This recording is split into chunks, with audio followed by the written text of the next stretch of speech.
नमस्कार, मैं हूं अरविंद सिंह। फरवरी 2020 में दिल्ली दंगों के दौरान आईबी अफसर अंकित शर्मा की हत्या से जुड़े मामले में कड़कड़डुमा कोर्ट का फैसला आ गया है। कोर्ट ने इस मामले में मुख्य आरोपी ताहिर हुसैन समेत 5 लोगों को दोषी ठहराया है। कोर्ट ने इन पर आईपीसी की धारा 302, अपहरण की धारा 365, इसके अलावा दंगे से जुड़ी धाराओं के तहत इन 5 आरोपियों को दोषी ठहराया है। इस मामले में कुल 11 लोग थे जिनको पुलिस की तरफ से आरोपी बनाया गया था। इनमें से 6 लोगों को कोर्ट ने बरी कर दिया है। आखिर कोर्ट के इस फैसले का आधार क्या बना? कोर्ट ने किस आधार पर इन आरोपियों को दोषी ठहराया? इसके लिए लिखित फैसले का इंतजार करना होगा। लेकिन पहले ये जानना अहम है कि आखिर अंकित शर्मा की हत्या किन परिस्थितियों में हुई थी, और इस मामले में जब सुनवाई हुई तो आखिर बचाव पक्ष की तरफ से और अभियोजन पक्ष की तरफ से क्या कुछ दलीलें रखी गई। ये तकरीबन 6 साल पहली बात है। 25 फरवरी 2020 का दिन था। उस वक्त चांदबाग पुलिया के पास 2 समुदायों के लोग, यानी हिंदू और मुस्लिम समुदाय के लोग, आपस में पत्थरबाजी कर रहे थे। अंकित शर्मा एक आईबी अफसर थे और वो शाम 5 बजे के करीब अपने घर पहुंचते हैं ऑफिस से। उसके बाद वो घर का कुछ सामान लेने के लिए घर से बाहर निकलते हैं। जब वो चांदबाग पुलिया के पास पहुंचते हैं तो वो देखते हैं कि दोनों समुदायों के लोग आपस में पत्थरबाजी कर रहे हैं, आपस में भिड़ रहे हैं। अंकित शर्मा चूंकि आईबी अफसर थे, लिहाजा वो इस माहौल की गंभीरता को समझते हुए दोनों पक्षों के समुदायों को, लोगों को शांत करने की कोशिश करते हैं। जैसे ही वो भीड़ से आगे बाहर निकल करके दूसरे पक्ष के लोगों को समझाने की कोशिश करते हैं, जो ताहिर हुसैन के पक्ष वाली जो भीड़ थी वहाँ पर, जो मौके पर मौजूद थी, वो उन्हें अपनी तरफ खींच लेती है। और उसके बाद अंकित शर्मा की बेरहमी से हत्या की जाती है। उनके शरीर पर जो पोस्टमार्टम रिपोर्ट आई थी उसके मुताबिक 51 चोटों के निशान थे, जिन पर धारदार हथियार से भी उन पर वार किया गया था, इस बात की पुष्टि होती है।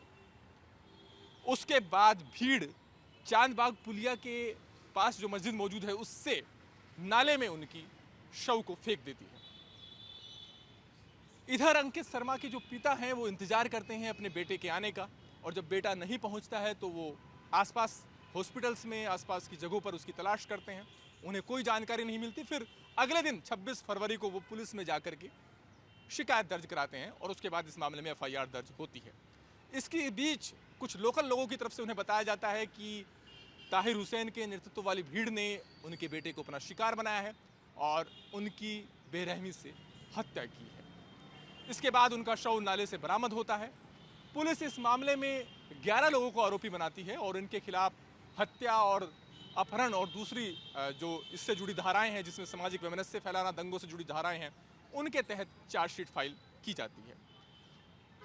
इस मामले में जब जिरह चल रही थी तो उस वक्त अभियोजन पक्ष की तरफ से और बचाव पक्ष की तरफ से अपनी अपनी दलील रखी गई।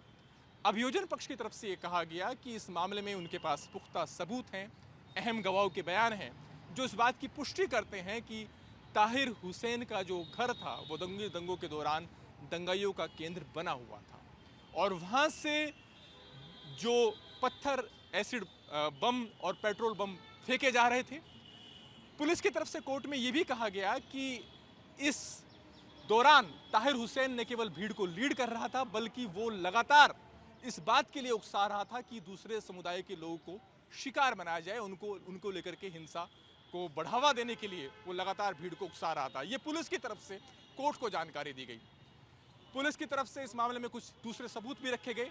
वहीं इस मामले में जो आरोपियों के जो वकील थे, उनका ये कहना था कि सिर्फ इतनी भर बात सामने आ रही है कि ताहिर हुसैन ने भीड़ को उकसाया, लेकिन कोई भी ऐसा अहम गवाह नहीं है जिसके बयान के आधार पर यह सीधे तौर पर पुष्टि हो कि ताहिर हुसैन ही सीधे हत्या में शामिल था।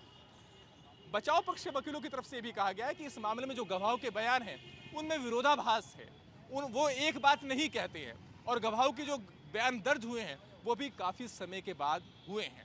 तो कहीं ना कहीं बचाव पक्ष की तरफ से कहा गया कि पुलिस के पास वो सबूत नहीं है जिनकी बिना पर यह साबित किया जा सके कि वाकई ताहिर हुसैन या आरोपियों का इस मामले में सीधे तौर पर अंकित शर्मा की हत्या से जुड़े केस में आरोप बनता है।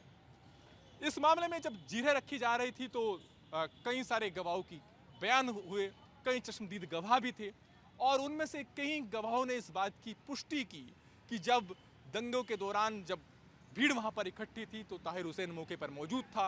वो भीड़ को लीड कर रहा था। वो इस बात के लिए भीड़ को बार बार उकसा रहा था कि हिंदू समुदाय के लोगों को टारगेट किया जाए, उनकी प्रॉपर्टी को नुकसान पहुंचाया जाए। इसके अलावा पुलिस की तरफ से यह भी कहा गया कि उनके पास एक वीडियो रिकॉर्डिंग भी है और इस वीडियो रिकॉर्डिंग में नजर आता है कि कैसे अंकित शर्मा के शव को नाले में गिराया जा रहा है। हालांकि उस वीडियो रिकॉर्डिंग में इस बात की पुष्टि नहीं हो रही है कि जो 3 लोग थे जो अंकित शर्मा के शव को गिरा रहे थे, आखिर वो लोग कौन थे, क्योंकि ये 300 मीटर की दूरी पर एक लोकल आदमी ने अपने मोबाइल से वीडियो बनाया था। ये भी कोर्ट के दौर में जब इस मामले को लेकर जीरे रखी जा रही थी तो अभियोजन पक्ष की तरफ से इसका भी हवाला दिया गया। मार्च में कोर्ट ने इस मामले में आरोप तय किए थे और उसके बाद आरोप तय होने के बाद इस मामले को लेकर के ट्रायल चला और आज इस मामले में कोर्ट का अहम फैसला आ गया है। कोर्ट ने यह इस बात को माना है कि पुलिस की तरफ से जो सबूत रखे गए, जो गवाहों के बयान रखे गए, उसके आधार पर इस मामले में ताहिर हुसैन समेत 5 लोगों का दोष बनता है। जैसे ही ये फैसला कोर्ट रूम में सुनाया गया, ताहिर हुसैन मौके पर कोर्ट रूम में मौजूद था और वो इस फैसले के बाद रोने लगा। उनके जो वकील हैं उन्होंने उन्हें ढांढस बंधाने की कोशिश की। अब फैसला तो आ गया है जिसमें कोर्ट ने ताहिर हुसैन और बाकी लोगों को दोषी ठहराया है, लेकिन सजा क्या हो, सजा की मियाद क्या हो, उस पर पहले कोर्ट में जीरे होगी और उसके बाद कोर्ट तय करेगा कि आखिर इस मामले में क्या सजा मुकर्रर की जाए। अभी सजा पर जीरे की तारीख कोर्ट की तरफ से तय नहीं की गई है, लेकिन उम्मीद है कि जैसा ही लिखित फैसला सामने आएगा ये भी कोर्ट की तरफ से साफ कर दिया जाएगा कि आखिर सजा पर जीरे कब होगी। हालांकि यहाँ जानना अहम है कि जिन धाराओं के तहत ताहिर हुसैन समेत 5 लोगों को दोषी ठहराया गया है उनमें सबसे संजीदा धारा आईपीसी की धारा 302 है जो मर्डर से जुड़ी हुई है और उसमें उम्र कैद से लेकर फांसी तक की सजा हो सकती है। हालांकि जब सजा पर जीरे होगी तो दोनों पक्षों के वकील को एक बार फिर अपनी बात रखने का मौका मिलेगा और ताहिर हुसैन समेत जो बाकी आरोपियों के वकील हैं वो कोर्ट को इस बात के लिए आश्वस्त करने की कोशिश करेंगे कि इस मामले में सजा पर रियायत हो। लेकिन अभी सजा पर जीरे की तारीख तय नहीं है, लेकिन सबसे महत्वपूर्ण जो अहम बात है वो ये कि कोर्ट ने इस बात को माना है कि इस मामले में ताहिर हुसैन समेत 5 आरोपियों का दोष बनता है और वो लोग आईबी अफसर अंकित शर्मा की हत्या के दोषी हैं। बाकी 6 आरोपियों को कोर्ट की तरफ से बरी कर दिया गया है। कैमरा पर्सन नरेंद्र अरोरा के साथ अरविंद सिंह, जी मीडिया, दिल्ली।